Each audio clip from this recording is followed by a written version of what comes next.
Good morning, good afternoon, whatever time of day it is that you are listening, folks. Thank you very, very much for listening. Date today is the 1st of November, year of our Lord 2020-24. Welcome to yet another edition of The Going Hour, hosted by Nicholas Hinkle, a.k.a. Motown Noah. Got a big show for you guys today. Going to talk about some stuff, some capital S stuff. Maybe we'll bold it, maybe we'll italicize it, and perhaps, if you guys are lucky, I will underline it. We got a new month on the horizon here. Hope you guys had a good Halloween. Actually taping this on the night of Halloween. Grandma, I'm sorry that I stopped texting you back. Just had to end the last one with a little heart on your text. I had to record the show. I had to give everybody 60 minutes of the most crucial programming that they can find from one of NBA YouTube's most profound and crucial intellectual minds on NBA YouTube. Did I already say NBA YouTube? Did I mess up the delivery on that? Hey, I don't sell to you guys a lot on this show. To be honest with you, I don't sell you anything. We turn down a lot of brand deals here at the Coping Hour. The most recent ones that we turned down, and by turn down, I mean I didn't email them back. Ghost energy drinks. You know, the ones that if you go to like a 7-Eleven, the most famous ones are like the Sour Patch Kid flavor ones. Ghost energy drinks. Did not email them back. There was one with Lacoste where we sent back like an email or two, and then I stopped emailing them back. And then there was maybe one or two more in there, but those are the main ones that recently I just don't like to, you know, it's not really my thing. But I did say to you guys that at some point in the near future, the plan with Coping Hour merch was to treat it like an economy, right? And that's not really what I'm about to say is not how an economy works, but we're going to cycle out the stuff that didn't work, and then we're going to put in new stuff. And then our car got broken into, and I was like, hey, I might make some more merch to kind of get the gears spinning on this thing. So that's what we did. New merch has officially hit the Coping Hour. I'll put it on the screen for you guys right now. For those of you maybe in the car right now, if you're interested, just come back to this timestamp. It will be on the screen for you. And yeah, the main thing that I want to say here is you can also use promo code COPE, COPE, all caps, for 10% off of any purchase between now and the end of November. That is COPE, COPE, all caps, for 10% off any purchase between now and the end of November. So go ahead and go check that out. Also open to suggestions, you know, in the future, if there's like an ism on this show or just like something funny that you guys are like, hey, that would make a good hat. That would make a good t-shirt. We'll throw it on. Like I'll see if I can throw something together. Because that's the biggest problem that I run into with merch is that I'm just not, and I'm not saying this in a self-deprecating way. I'm not creative enough in that way. Like my content brain doesn't translate to like graphic design. You know what I mean? And I say this with all due respect, you don't have to send in submissions being like, oh, Nick, well, what if I'm not going to commission anybody on anything. All right. That's not how this, just not going to do it. This is a one-man show. It's going to stay that way. But I'm sure that all of you are great. You know what do I want to throw this out there? There are certain things that I would commission people on. Like, you know what I really want?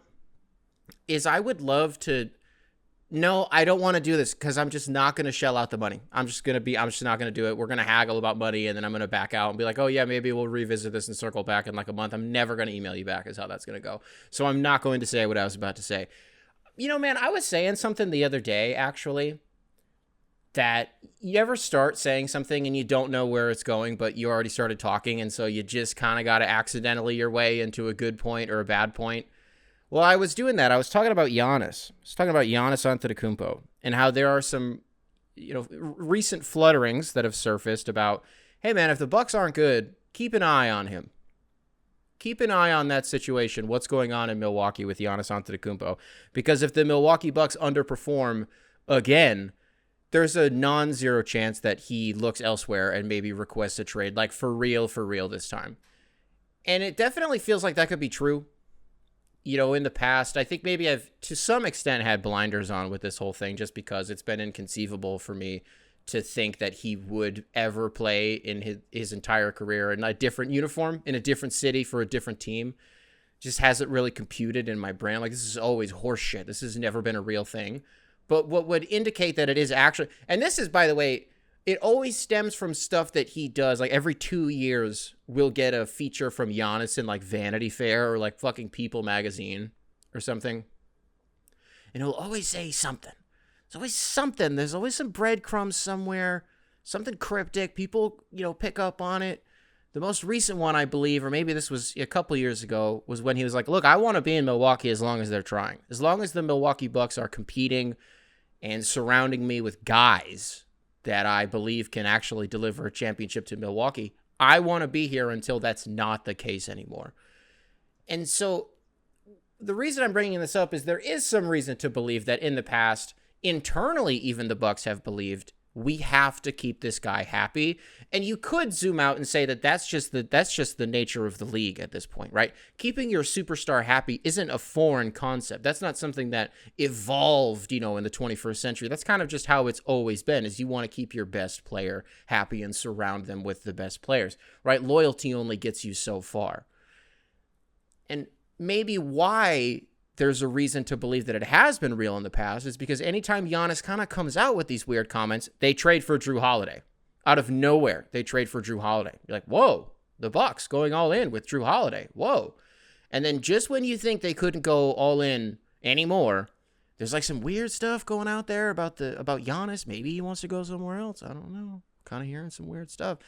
And then this Dame thing is taken forever to get facilitated because the Miami guys are just the people in the media, the people in the front office are just being knuckleheads. They're just being ridiculous, and they wanted to get Dame for a bag of basketballs. And then what did Milwaukee do? What did John Horst do? He swooped in.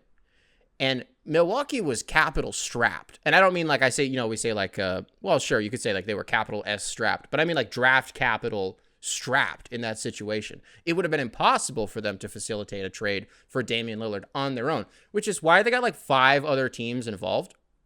By the way, sending Drew Holiday to Boston for like free, basically. Like it wasn't like Boston just kind of Drew Holiday really just fell into their lap, honestly. And I don't know if you would say that he was the missing piece to them winning a championship this past year. There's certainly a compelling case to be made that is the case.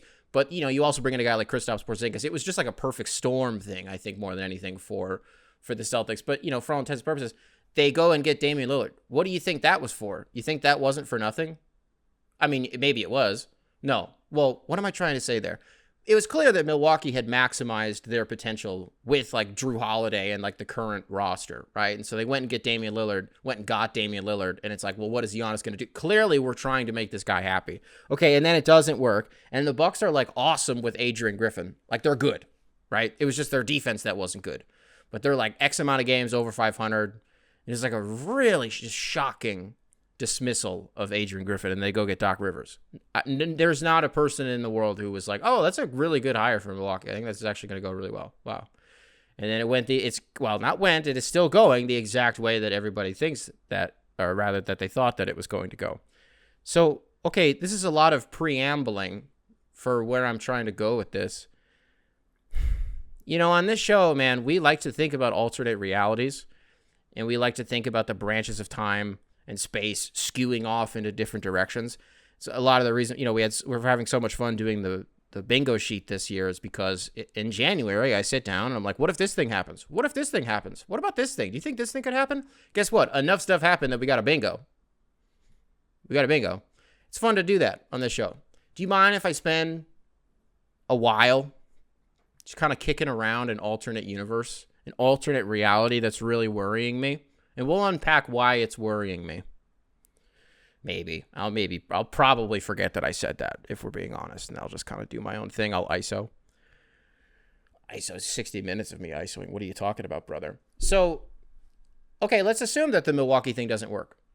Let's say this year, for some reason, Milwaukee's like the 6th seed. The East is really competitive, and they just lose a few too many dumb games, like they're kind of doing early in the season, like just dumb games. Like, what's going on in Milwaukee?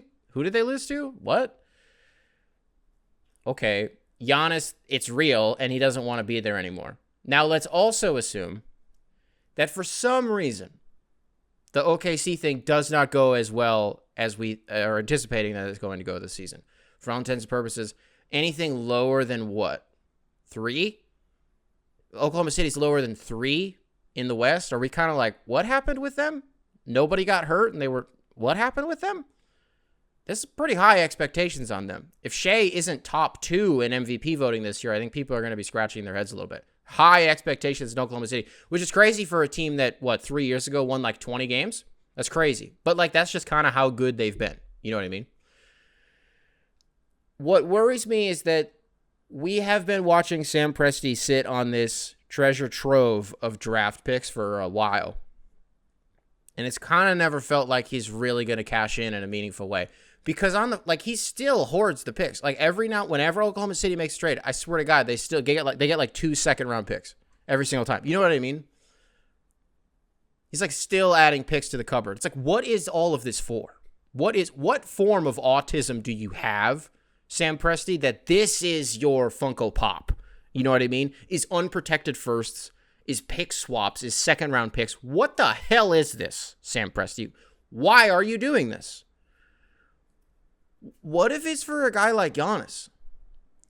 What if it's for a guy where Oklahoma City could match the salaries? Like, I don't know how they would do it. Looking if I pull it up on it, fire up the trade machine, I'm sure I could do it pretty easily. They could shell out, like, I'm not bullshitting, 15 first-round picks and still be fine capital-wise for the future. That's shocking. Because if I'm Milwaukee, what am I going to want? I'm going to want guys that, will actually make us an NBA team and will still allow us to sell tickets. You imagine in a situation like this, if Giannis even did get traded to Oklahoma City, does Chet have to be in that? Can Oklahoma City get away with not giving up Chet Holmgren? I don't know. But it's the picks here that are interesting. Because we talked about them being capital strapped when they made the Dame trade, which is why they had to get all of these teams involved. And so the other piece of this, if you're Milwaukee, is, okay, we need to restock the cupboard in some proverbial way. The same way that Brooklyn did. The same way that Brooklyn did when they went after, they end up with Kevin Durant, they have Kyrie Irving, and then they go get James Harden. And it's like, but we have no future. Like, our future, we just kind of finally got back on track with our pick situation after the Paul Pierce and the Kevin Garnett trade, where it just killed them for, what was that, like 5 years? Danny Ainge murdered that franchise. They finally kind of get back on the horse a little bit, and then gone. All of it gone. And then what happened? It didn't work. For one reason or another, it didn't work in Brooklyn, and then they sell everybody off for parts, and suddenly Brooklyn's actually in a pretty good situation again. It's funny how that works. Milwaukee would have to do the exact same thing. So when you analyze the market, because everybody's going to, throw something out there for Giannis, I just don't know if there's going to be a better suitor than Oklahoma City in terms of being able to, again, restock that cupboard with all of the capital that you have had to send elsewhere in order to make this guy happy in the first place. And I've seen a list today. I don't know who reported it. I don't remember who it was. This is a very brief list of teams that Giannis is maybe looking at going to. Ironically, Brooklyn sounds like it would be one of them, which is weird. Why? Is it just because he wants to be in the Mecca? But let's figure this out on the fly. Can I facilitate on the fly without doing a trade machine thing, a Knicks trade for Giannis? No, you can't do that. I don't know. I don't know. You probably can maybe do that, but I don't want that to happen. I don't want that to happen. Honestly. If Shai Gilgeous-Alexander is running high pick and rolls with Giannis Antetokounmpo, go watch a different sport. Go check out what Angel Reese and Asia Wilson and Caitlin Clark are doing in the W. Seriously, because it's raps. You talk about, I don't know, man. We said the same thing about Dame and Giannis. We said the same thing about them. How's that going so far? So far, the highs have looked really good. The highs have been like, oh, okay, these guys can play together. Maybe it was a game in Los Angeles that they played last year that I'm thinking of against the Lakers, that it was like, wow, okay, this looks pretty good from them. The lows are not good. It's kind of like, is Damian Lillard and Giannis Antetokounmpo as a duo narratively the same thing as Anthony Richardson? Where Anthony Richardson, you check into a Colts game, you're like, oh, he's 2 for 15, but he has 80 yards, a touchdown, and 2 picks. So what? And then you look at the 2 completions he had, and they were sick as fuck. They were awesome. But then you're also like, wait, why isn't he in this game? Oh, he's tired and he doesn't want to play in the game. Oh, okay. What a wild overreaction that whole thing has been. Like, it's valid to a certain extent, but I was watching I'm sorry, I'm derailing myself. I am going to get this take off though. Anthony Richardson, Colts quarterback, second-year quarterback, took one play off in like the third quarter, and everybody's like, this guy needs to be killed. This guy needs to be executed publicly. I was watching First Take, and that's like basically what they said. That's like basically the gist of what they said. I just want to get my shit off a little bit because I said some not nice stuff about Anthony Richardson where I was like, yeah, I don't think quarterbacks who don't protect their bodies are really that successful in the NFL historically. It's a pretty reasonable take.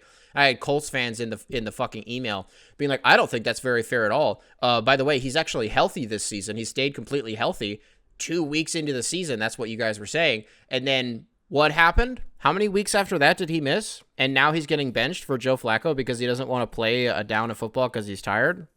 I'm just saying. You know what I mean? Let's get this thing back on the road. Giannis Antetokounmpo and Shai Gilgeous-Alexander. Fuck. No. Please don't do this.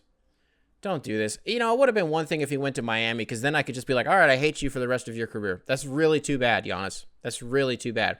You know, the guys on the shoot-around were talking the other day about like, oh, what are we going to be saying about Giannis Antetokounmpo when he retires if he never wins another championship? And I was like, dog, it would have been 50 times worse if he didn't win that single one. You know what I mean? Whatever you're imagining people would say about him after he retires, if he only has that one championship in 2021, it would be infinitely worse. Because like the run and dunk fuckers are the most annoying people in the world. Hate them. Absolutely hate those people. The only thing that bothers me about the way that people talk about Giannis, because it's so disingenuous and annoying and unoriginal. Well, actually, that would apply to what I just said. What year are we on of people watching Giannis hit a three and being like, oh, if he starts hitting those consistently, shut up. Because first of all, he's had some pretty good stretches from three. But second of all, it might be like year 5. It might be damn near year 6 when Giannis pulls up from 32 and people are like, oh, don't let him start hitting those. I guess, brother. The hell? I guess. Just wanted to go off on that tangent. I don't know. I don't want him to leave. I'm not going to say I don't think he will. If shit hits the fan, again, we laid out why it kind of makes sense in the past that even if you're a Bucks fan and you were like me and you had blinders on, the proof is in the pudding. And the front office has kind of proved that, like, no, yeah, there was some reason to be concerned, which is, again, why we went out and made these massive trades, which is what sucks, honestly, about the fact that John Horst wasn't able to come to Detroit. He wanted to interview for the Pistons GM opening that they had this last summer, and the Bucks said no. The Bucks said no because they know who they have. They know who John Horst is. He wants to take that big swing, and he wants to put the most valuable product that he can out on the court. What's not to love about that, Bucks fans? What's not to love about that?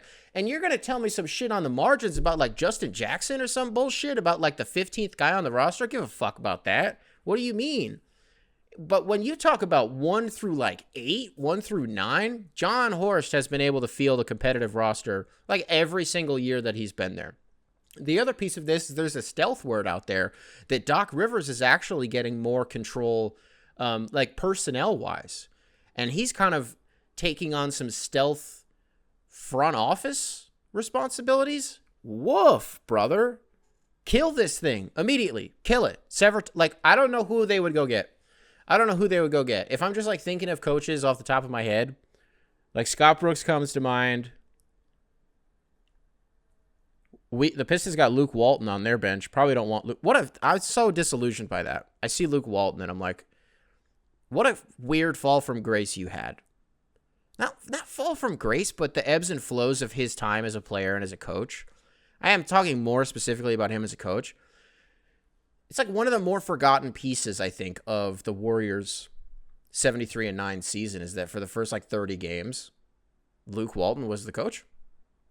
Is this another CC Sabathia situation? I'm pretty sure that Luke Walton, that was the season where he was the coach for like 30 games because Steve Kerr on some Life Alert shit was like, I can't get up the stairs, like my back. And he was going up and down the stairs in that little motorized chair. Unintentional rhyme. I do that from time to time, Dr. Seuss in the Snooze.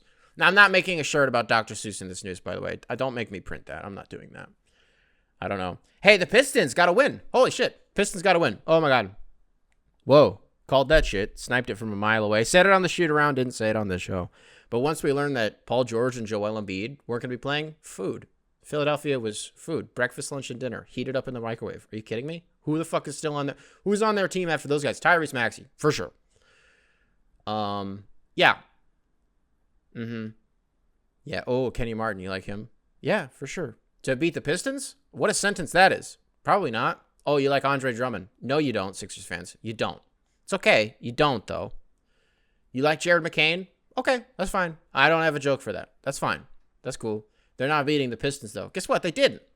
Tobias Harris, like, playing the heel. He's getting booed, and he's, like, kind of feeding off of it a little bit. It's cool. No more Braid Cunningham. Oh, that's too bad. At least his body is looking, like, more proportioned again, which is cool. Love Cade. Really nothing to add about anything that I've seen from him this season. He's still the best player that I've literally ever seen in my life.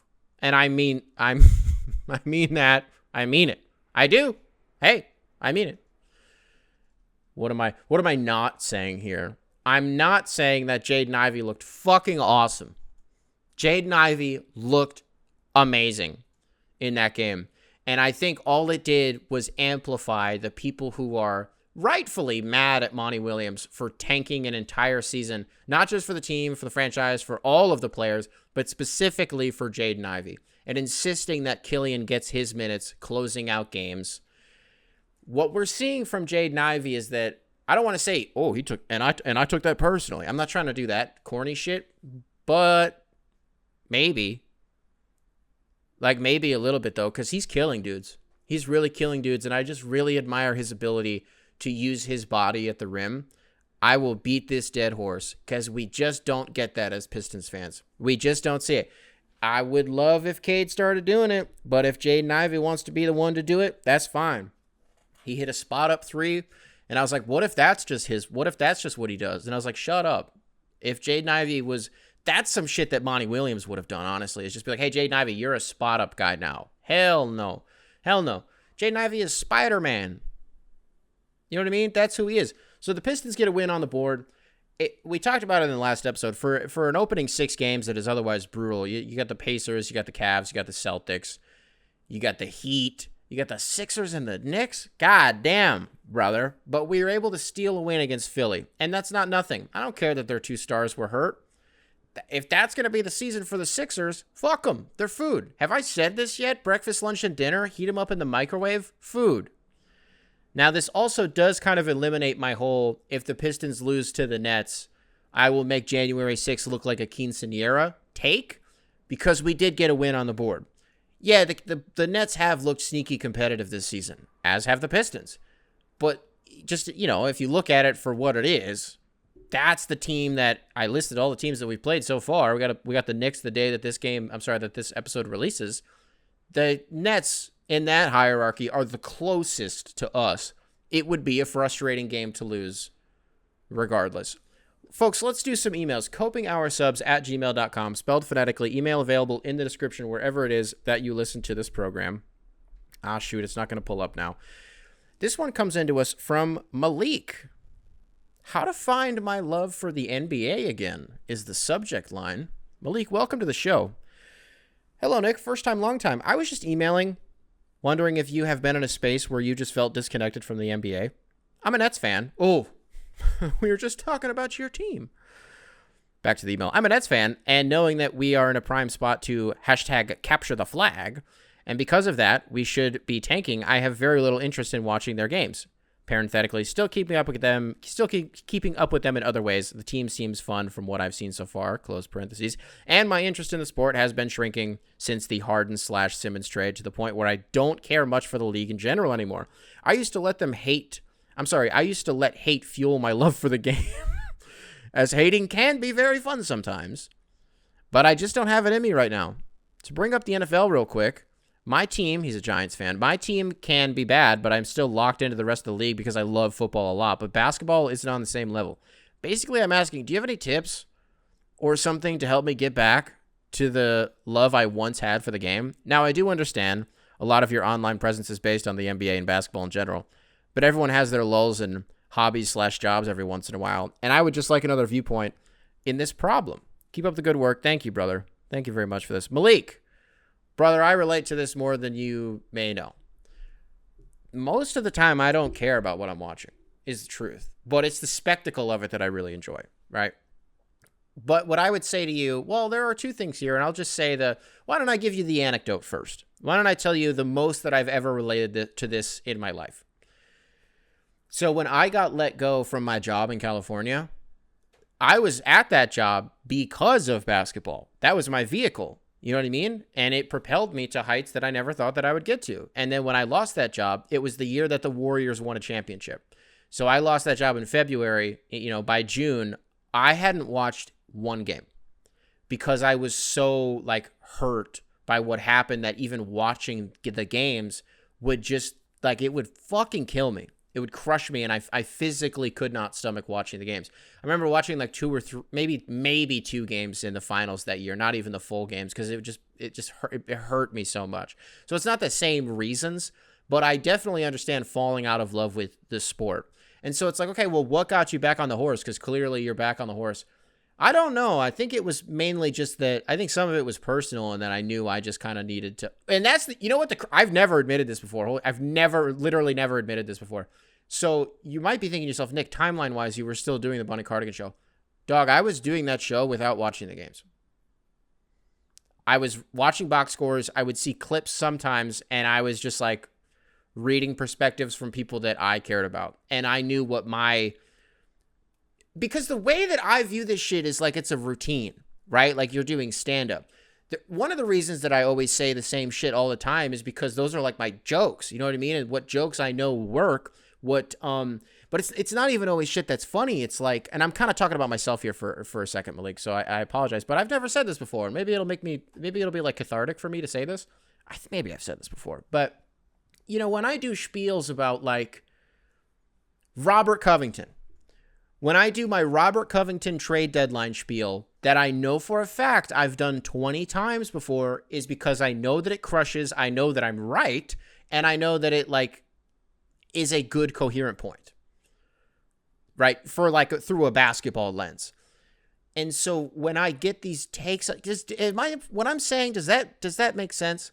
And so I think for me, what got me back on the horse was running out of material.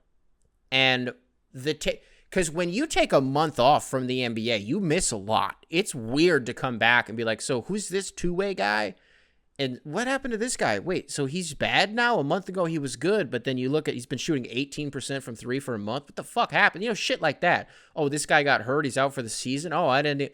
So it's hard to kind of keep up with it in conversation when you don't actually know what's going on. But okay, that doesn't really, and I don't know if any of that's really going to apply to you. So what I would say to you is, it is not uncommon on this show for me to encourage people to just root for a different fucking team. Root for a different team. Who cares? Pick a team. Throw a dart at a board. Who's making you the happiest right now? Who's your favorite player? Go watch them. Go watch them. You think I just like Giannis a lot because he's huge and is really good looking and has won a championship and is the coolest MVP ever? No, it was because my team sucked. We kept getting the shit kicked out of us by Milwaukee. And I was okay, so what's the crux of that? It's Giannis. It's Giannis Antetokounmpo. Additionally, the short form content that I was making all those years ago, Bucks fans were the ones who responded, outside of the Pistons fan base. Bucks fans were the ones who responded the most positively to it. It was Pistons, Bucks, Kings. That was the hierarchy. Sometimes Kings were second, but it was okay, so they're embracing me, so now I'm going to embrace them. So when I say just go root for a different team, I know that Malik, I don't know if that's going to sound sacrilegious to you. Big New York guy, fuck the Yankees. I hope you're not a Yankees fan. Or if you are a Yankee, I don't need to get disrespectful to you. I don't need to do this to you. I hope you are. If you're a Yankees fan, that was a fun Game 4 that you guys played. That was really fun. Hey, those first 4.5 innings that the Yankees played in Game 5, that was fun, man. That was really fun until Aaron Judge realized that he was starting to play well, and he was I forgot that I suck. I fucking suck as hell, and I need to chill out. Here's an error. And then after that, the Yankees were here go 2 more of them. You know what I mean? Let's get back to this. But also, don't force yourself to care about something. Because it sounds like you just kind of want to break. Your team's not good right now. My team was bad last year. You know what I did? I stopped watching them. and I started watching the Knicks. I started watching the Mavs. And so the shit that I was missing from from my team was being supplemented by my two quote-unquote new favorite teams. You know what I mean? This is a game. It's a sport. You're supposed to enjoy it. You're supposed to have fun watching it. Could not tell you why you're still watching the Giants. I could, though. I mean, even if the Lions were 0-8, but like a Panthers or Titans level bad 0-8, I would still watch every Sunday. You know what I mean? Because any given Sunday, we could turn it around and what if this, you know what I mean? So I'm not going to, the NFL is such a short season. And, in the grand scheme of things, what is it, like 6, 7, 8 months? So it's not that short, but it's about 7 months. It's not that short, but you only get 17 games. It's once a week, and the time commitment is so small. It's a lot easier to care about a bad team when the season is the way that it is in the NFL. But with the NBA, it's like, I got to watch this bullshit how many nights a week? Why? And then, I don't know if this is a take. When your team sucks, it feels like back-to-backs happen way more often. You know what I mean? Like, oh, fuck, that's a Wednesday. All right, I gotta watch the Pistons tonight. And then it's over, and you're like, thank God it's over. You're like, when's their next game? Saturday? It's fucking tomorrow. You know what I mean? You're like, oh, okay. And then the back-to-back ends. You're like, okay, so the next game definitely isn't until Sunday. And then it's Saturday, and then they play back-to-back on Monday, the following Monday, Tuesday. You're like, Jesus, can I just get 3 days off from these guys? I can't keep doing this anymore. Has this been helpful at all to you, Malik? Has this been helpful to you at all? I hope it was. I really hope it was. Hey, how about this one? copinghoursubs@gmail.com, spelled phonetically. Email available in the description wherever it is that you listen to this program. From Servando. I think I always do an accent for your voice. I don't know if I'm supposed to do that, but Servando, I assume. Servando. Ooh, Servando. Twist my mustache. Servando. Subject line, tangent about LeBron James running for office. Let's stick to basketball here, folks. Let's talk about LeBron. Hey, Nick. I'm just spitballing here, but I was wondering about how cool it would be if LeBron James became president. And then I thought about what the reaction might be. Could you imagine Tucker Carlson going, now to break the email, he wrote this. He wrote this, but I am going to do the voice because I'm a showman. Could you imagine Tucker Carlson going, what is going on? LeBron James, the so-called greatest of all time, is really a communist socialist who's going to ruin our country the same way he ruined the Cavs after he left them in 2010. I kind of want to see if I can keep this going. That's it. That's all you wrote. There's still more email, but I kind of want to see if I can keep this going. The same way he ruined the Cavs after he left them in 2010. Because it used to be that I turned on an NBA game and I wouldn't see a penis. But then LeBron James got into the NBA. He goes to the Miami Heat. He starts trying to tuck his jersey in, and suddenly there's a penis. And now America is gay. Let's get back to the email. In all actuality, I don't see how LeBron... That did happen, by the way. For those of you guys know the lore about LeBron's penis being on TV. In all actuality, I don't see how LeBron could win an election simply because he is a billionaire. I don't think he'd win key endorsements from workers' unions, and I don't know how well LeBron plays with suburban white women. But I think another thing is that is interesting here is how sports has always been a spectacle and a place for people to come together. I write this in the wake of Nick Bosa's whole ordeal with the MAGA hat, and I guess I'm just feeling some type of way about how athletes are sometimes reduced to their brand. Not their voice, but their brand. And yes, there is a difference. I really think it's interesting I really think it's an interesting way for athletes to commercialize themselves, and I think a larger critique of how sports are presented today is how authentic some of these moments are. Think about the reaction to Jason Tatum's "We did it!" celebration once the Celtics won the championship. People said he was trying so hard to create his own moment, and I don't know if I agree. I just think that the media has become polarizing about these kinds of things where they capitalize off of creating narratives in order to get more clicks. So, to conclude, I just think that a player today does not have as much agency regarding their brand as they did in the past. Unless I am young and dumb, and it's always been like this. Well, don't downplay yourself at the end. Thank you very much for this, Servando. Thank you for all the emails you send into the show. So let's reverse engineer this. LeBron being a billionaire has nothing to do with why he wouldn't win an election. I don't think it does, at least. I don't think so. If anything, would that not increase his chances? Because I'm assuming the lens that you're looking at this through, and the reason that you would say something like that is because you're going to do the thing where you're like, well, billionaires are unethical, and so yada, yada, and eat the rich, yada. Sure. Like, okay. But what wins you an election is power and action at the end of the day. When you look at the third-party candidates who are polling at 1%, they're polling at 1.5%, and there's only one way that they can prevent that 1% from getting squeezed: money. You got to spend $2 to $5 million just to hold your percent. You know what I mean?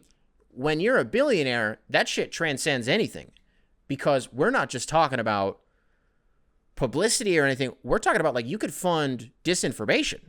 We're talking about you know what I mean? Like, it's so much bigger than just winning people over. Like, you could influence things in ways that you could influence people in ways that they don't even realize that they're being influenced, the way that it's happening with this election cycle right now. So people would be able to look that aside. Workers' unions, I got nothing for you there. You're probably right. I don't know how well LeBron would play with suburban white women. I don't know, Servando. Let's think about this. LeBron loves wine. It's like his favorite thing in the world is wine. Sheesh. Loves wine. Taco Tuesday?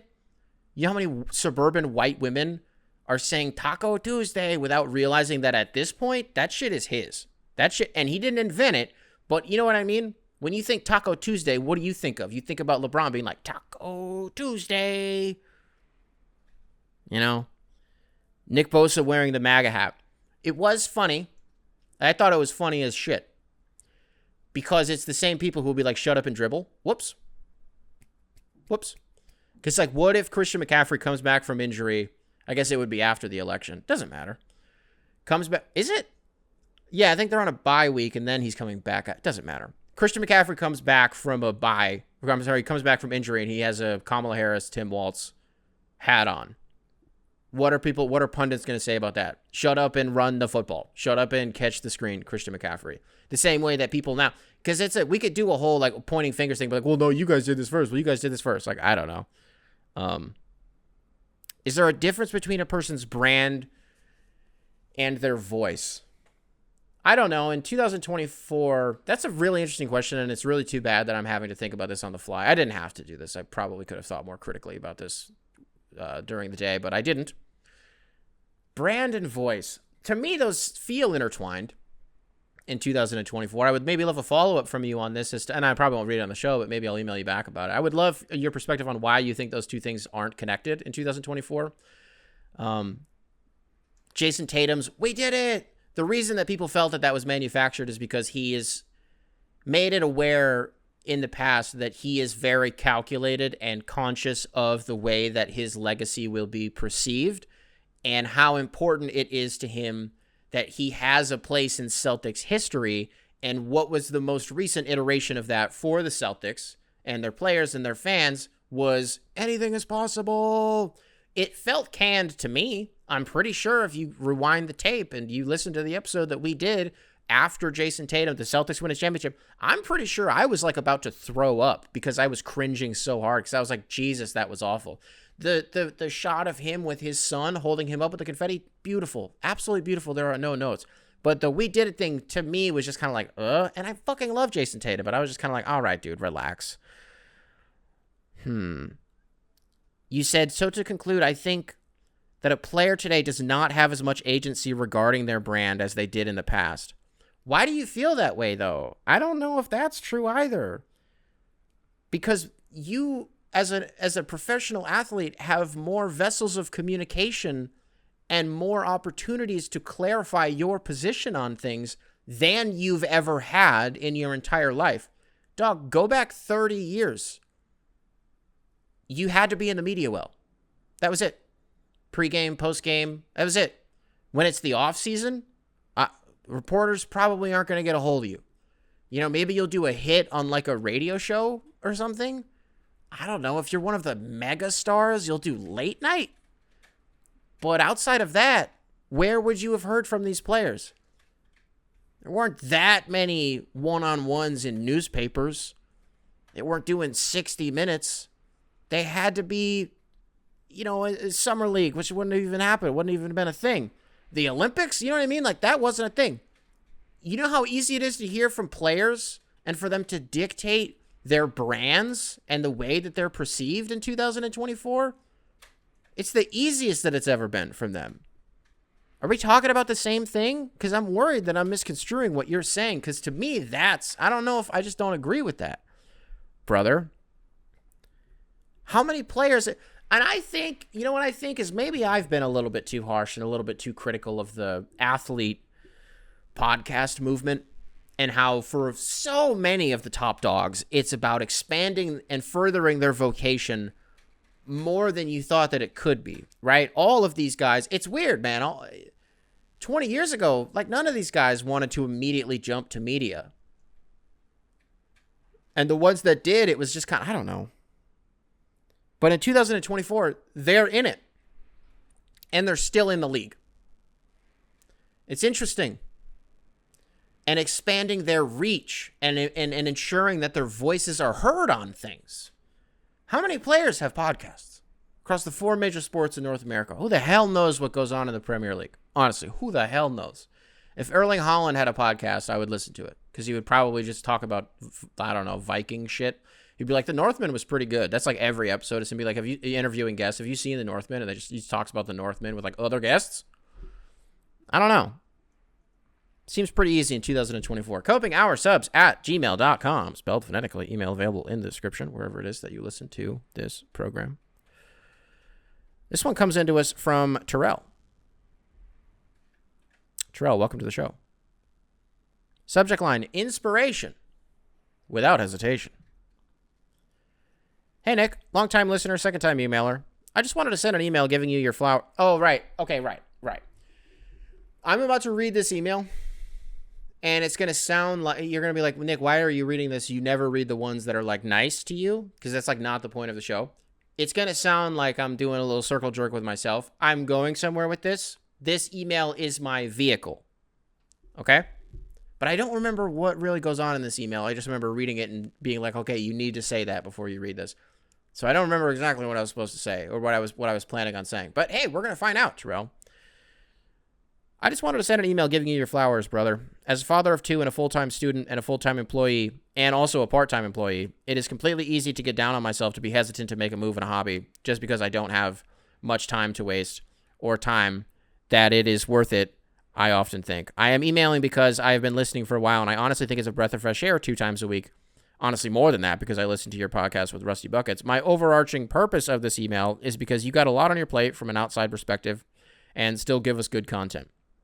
It is honestly inspiring that you do this for the love of the game and with no shame. It has inspired me to just say, fuck it. And then you included in parentheses, don't mean to curse. If it's not allowed, I apologize. Close parentheses. You can say whatever the hell you want on this show. Also, with all due respect, makes me question how much you've listened to this show. I don't need to do that. You're saying nice shit to me. Why would I say that to you? You're being really, really kind here. You can say literally whatever you want. Back to the email. But it just gives me a spark to say, hey, man, life's short. I need more than an identity than just besides my kids and my wife and my work. Taking time to do things that you love, regardless of judgment, is an important factor that I feel I can easily get lost in and people and in parenthood. Not going to give a plug onto what I'm venturing into because that's not the purpose of the email, but just wanted to let you know, brother, that you are doing a great job. And when more merch drops, I will definitely cop. Well, Terrell, thecopinghour.com. Link will be available in the description wherever it is that you are listening to this program. Use promo code COPE, that is COPE, all caps, for 10% off of any purchase that you make between now and the end of November. All right, so let's do the email. There are always emails about like, oh man, how do I get motivation to do this thing? How do I'm just not feeling driven. I'm just not, which isn't really what you're saying here, right? But we do those sometimes. But the truth is, like, we do them a lot, and so I always feel like I cover all the bases. I just, man, I think we are so worried as a people about being perceived, and I mean that very literally. Not like as anything in particular, but just the fact that people are conscious of our existence and that we are doing something at all times. And I think that has been magnified by social media, and not to do the whole thing where it's like, man, shit on there isn't even real, but you know what I mean? And so I'm guilty of this too, because, living in Chicago, it's not uncommon that you'll just be, I could look out my window and I could see somebody walking down the street with their phone up here, the camera up here, and they're like doing a TikTok. You go downtown and you watch people do TikToks. And like, there are two things that are true. Like, one, you're just kind of like, ugh, like there's like physical cringe, like, all right, like gross, but the other part of that is like, who fucking cares? Get your shit off. Like, whatever it is that you're doing. You know, why is it that it invokes that reaction in me? It's more than anything just like a self-reflection moment. It's a look in the mirror moment. Why does this bother you so much? Is it because you know that you don't have the confidence, Nick, to do something like that? Because if you were to do something like that, if even one person saw you doing it, you would fucking crumble because you are so embarrassed. Who cares? You know? That was one of the toughest parts for me about doing Man on the Street, was just like people that we weren't interviewing seeing that we were doing something, you know. And this was before like TikTok was a really big deal. And so, not like before TikTok was a really big deal, but like TikTokers hadn't flooded the major cities and we're just all over the place, like doing Man on the Street, being like gay son or thought daughter. The fuck? Shut up. Part of me really wants that to come back, just because at this point it would be an irony thing. But anyways, I digress. I'm happy to hear that, you know, you feel motivated. The other part of it is that, man, we're just so busy as people, which, by the way, I appreciate you being like, man, you got a lot on your plate. Motherfucker has like a full-time job and a part-time job and kids and a wife and is in fucking law school and is an astronaut and is a fucking space pirate and is the fuck? Telling me that I have a lot on my plate? Like, we don't need to do the thing where it's like we get comparative and I'm like, well, actually, you do have more hours, you know, outside of that. Like, you do, brother. You do a lot of shit. You know what I mean? Same way that Maddie, my girlfriend, does a lot of shit. We all have different issues, and our tolerance for that stuff is all different. So I appreciate you acknowledging that. But, brother, you also have a lot on your plate. You listening to this at home, like, you didn't send in the email, but you also, in your own way, have a lot of shit going on. It is so imperative that you find shit to do that actually makes you happy. Don't bed rot. Don't do that. Don't bed rot. Don't doom scroll. Every now and then as a little treat, you know, you can do one of those things. But you know what I mean? There's also the piece of it that it's like, when you do find that thing that really makes you happy. For some of you, let's use video games as an example, right? Maybe you've kind of been away from video games for a while. You know, you just kind of work, school, whatever it was. For one reason or other, you just kind of stopped having the time to play video games. But then one day, and I don't want to do this because I'm going to create a straw man and it's just kind of be like such a weird example of something that it's not really relatable. But just get the fucking takeout, dude. When people find something that makes them happy as a hobby because of the environment that we live in, the world that we live in, it's always you always look at it through the lens of like, how do I monetize this? And how do I turn this into something that could be like my job? And could be like, I used video games as an example because motherfuckers will like get really into video games and then they're going to be like, oh, I'm a streamer now. I need to figure out how to be a streamer. And then they'll get an Elgato and they'll get like a fucking Panasonic G7 and they'll get a Shure SMB7 or some bullshit. Like, they get the whole thing. They listen to a lot of podcasts and like, that's what they do when they're at work or they're at the commute and they're like, oh, well, I should start a podcast because I think I could make some money. It's like, dog, you need things because, by the way, that's how you drive that shit into the ground. Honestly. When you say like you think it's cool that I do this on some for the love of the game shit, this is something I will repeat constantly. Yeah. The merch shit was really, really hard for me to commit to. And in a lot of ways, it's out of necessity. You know what I mean? Which, by the way, oh my God. Car gets broken into, right? And like, we're okay. Like, we'll be okay. We'll figure it out. We also learned that our son's doctor's appointments that we've been taking him to for the last 6 months, since he's been alive, not covered by insurance. And it's been like $900 a visit. You're probably like, record scratch freeze frame. How the fuck did you get there? Nobody told you? Nope. You go to the doctor, they're like, all right, insurance, blah, blah, blah. Same insurance as last time? Or it's like, yep, same shit. And I was like, cool, sounds good. Nobody told us that it wasn't covered. Talk about medical debt, ladies and gentlemen. Because it's like one thing to have a kid and you get the hospital bill for that. Like, yeah, having a kid is expensive in its own right. You got to feed and nurture and inoculate and clothe and all that shit. That's expensive. But just like physically having the baby at the hospital and treating the hospital like it's a hotel, yeah, it's pretty expensive. And then it also gets really expensive when your doctor's office fucking lies to you and is like, yeah, no, you guys are allowed to be here. We are allowed to be there because you're charging us fucking $850 more than what we are supposed to be paying on a fucking copay. Pieces of shit. Fascist pieces of shit. What was I talking about? Yeah, man, not everything needs to be monetized and not everything needs to. So whatever it is that you're doing, like, I really hope that you're just doing it on some for the love of the game shit. That you're doing it because it makes you happy, and in the very limited amount of free time that it sounds like you have, it's something that you use as an escape because you need that. Whoever it is in your life, whether it's kids, whether it's a relationship, maybe it's just like school, maybe it's just your job. A lot of you guys, a strange amount of you who listen to the show are in law school, hoping to practice law someday. Imagine that. You get into a fucking fender bender and someone takes you to court over it, and your lawyer shows up and he's all disheveled and his tie is loose, and he's got his phone in his hand. He's like, sorry, I'm late. And he's just watching the coping hour. Get up and leave. Don't let that guy anywhere near your case. No, I don't know. You're all doing amazing though. And it's important that you have that escape.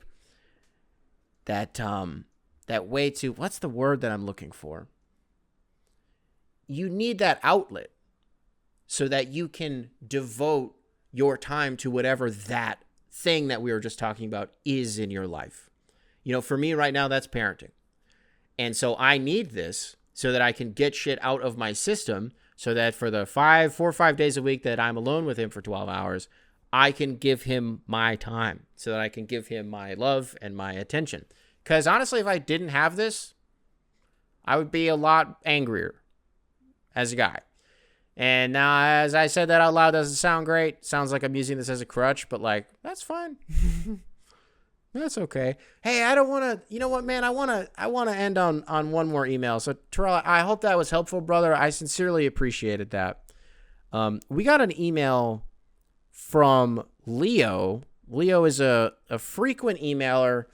Not a frequent emailer. You say second emailer. You're a frequent commenter, though. I always recognize your profile picture because I'm like, that's a good-looking guy. What does he look like without those sunglasses? Whoa. Subject line, Halloween talk. I told you guys we were taping this on Halloween. Let's talk about Halloween. Let's do it a little bit. Again, this one comes into us from Leo. Leo, welcome back to the show. Hi, Nick. Second-time emailer. Hope you're doing well. Got home last night from my girlfriend's university. We had a very good weekend together. Went on a few small dates. And went to a Halloween bar crawl on Saturday, which is why I'm writing this email. Halloween used to be one of my favorite times of the year. I'm not sure if it's an issue of party culture or college culture or both or neither, but it's quickly become a day that I dread year after year. It feels like Halloween has become just another day to go out, like any weekend, but to a significantly more gross degree.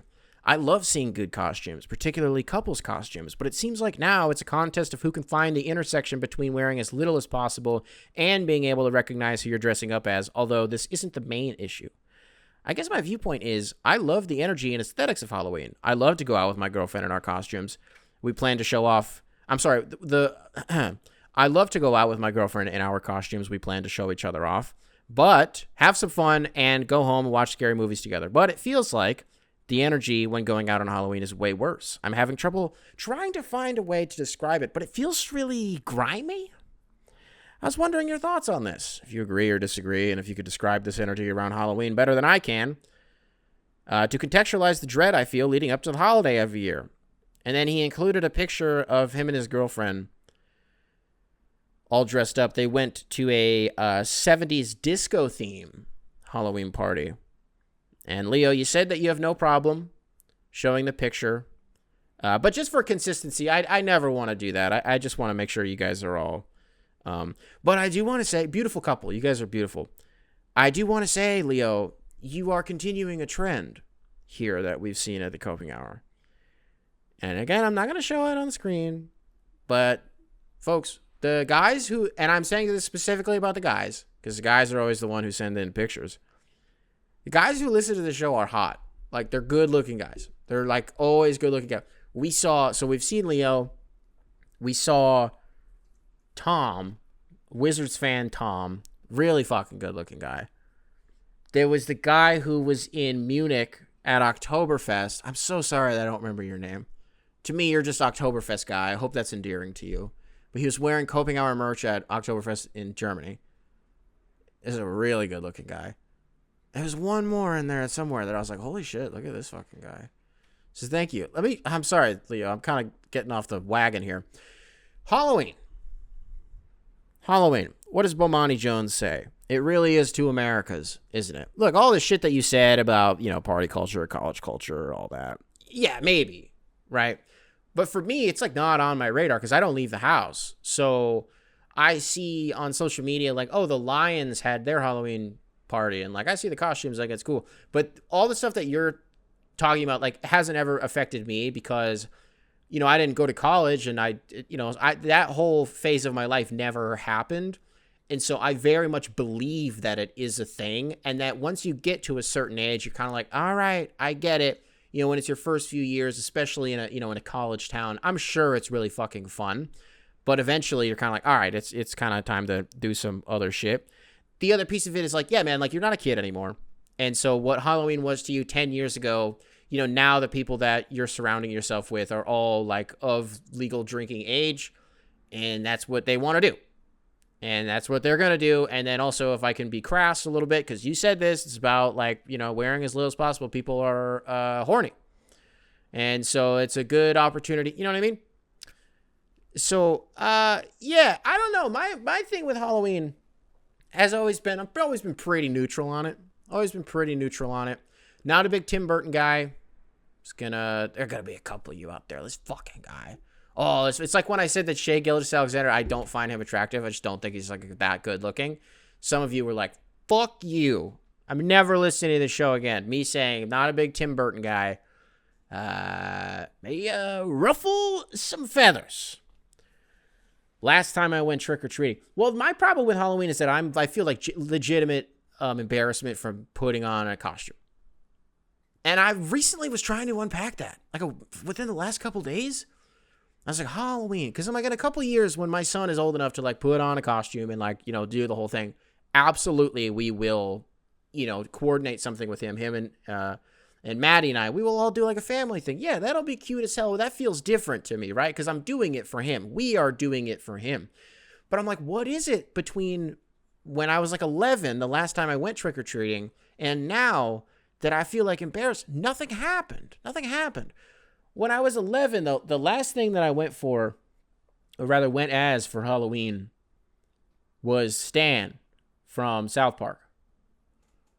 Because I didn't know what I was going to do, and I haphazardly had to throw together a costume, and I had like a little toque, little beanie with the little ball on top, and I like stapled a piece of computer paper around it and colored it, and then put on like a brown polo, and that was it. And I was like, I'm literally Stan from South Park.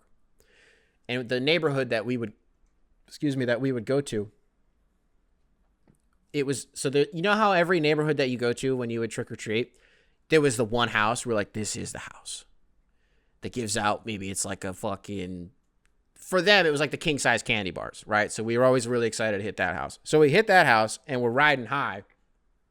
Again, about 11 years old. All the guys that I'm with are about the same age. Maybe some were 12, but it was like 12, 11, We go to the next house and, vibes are super high. Woman walks out. She's like, you guys are all way too old to be doing this. She was dead ass serious. She was not fucking with. Like, she was like annoyed that we were trick-or-treating. And we were like, oh.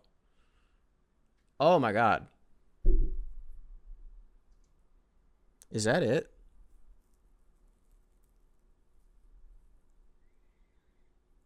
Did that woman do like irreparable damage to my brain? And she was like, and her saying that we were too old when I was 11 rewired my brain to be like, you're a pussy if you do this, and you're a little baby if you want to go trick-or-treating. Whoa. This is a weird feeling. Because I think that would be... Leo, you see what you did, brother? You made me Folks, if you're in need of a Halloween costume for next year, thecopinghour.com link will be available in the description, wherever it is that you're listening to this, for some new Coping Hour merch.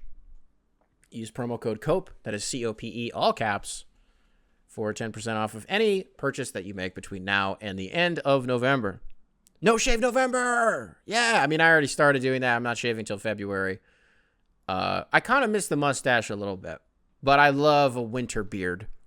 I have nailed it with the whole winter beard, fall/winter beard, spring/summer mustache.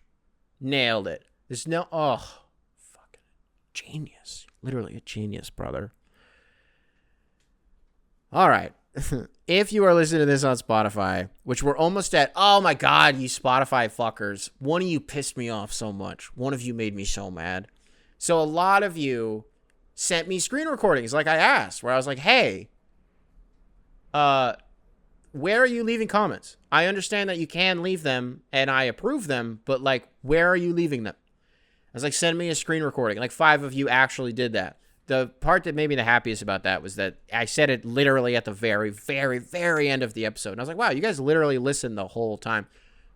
The viewer retention on these videos and these shows is crazy. It's like 35 minutes. That's like most of the show. 35-minute viewer retention on average? That's bananas. I cannot express to you how, not just thankful I am, but how fucking crazy that is. So I guess I shouldn't be that shocked that you guys... But anyways, I said one of you pissed me off. The little motherfucker out there was like, Nick, you have to go to the comment section on Spotify for podcasters, which is where I upload the shows to Spotify. Motherfucker, I'm the one who approves your comments. Where do you think I'm doing that? That's not what I asked. I said, where are you, the user, leaving them when you do that, when you listen to the show on Spotify? And you said, oh, why don't you go to the source? I'm not that mad at you, but I was also like, you think I'm a chimp? You think I need to be wearing a helmet? How many, you think I have a wrinkleless brain, brother? I don't. It's huge. That's why I always wear hats.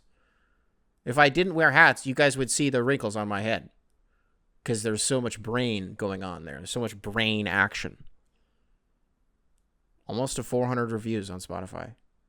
Almost there. And I only want them to be 5 stars. I'm cool with being at 4.9. It is an imperfect show. It's very much an imperfect show. I don't want the perfect 5. If you're listening to this on Spotify, be sure to, just rate 5 stars. Just like say what's up in the comments. Be like, what's up? Just left 5 stars. And